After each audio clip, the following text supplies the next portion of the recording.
don't like to be alone. It's no one else's business as far as I can see.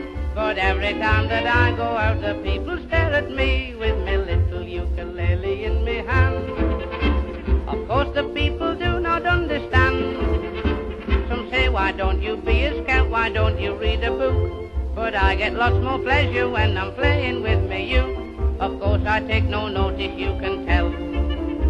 For mother's sound advice will always stand. She said, my boy, do what I say, and you'll never go astray if you keep your ukulele in your hand. Yes, son, keep your ukulele in your hand.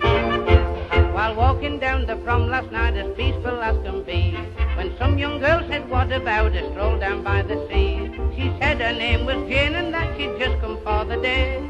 She looked so young and harmless that I couldn't turn away, so with me little ukulele in me hand, I took a stroll with Jane along the sand. We walked along for miles without a single care or frown. But when we reached the sandhill, she said, come on, let's sit down. I felt so shy and bashful sitting there, 'cause the things she said I didn't understand. She said, your love just turns me dizzy, come along, big boy, get busy. But I kept me ukulele in me hand. Yes, sir, I kept me ukulele in me hand. Made up my mind that I'd get wed some 18 months ago. I also bought a book about the things you want to know. But just about a week ago I got an awful fright.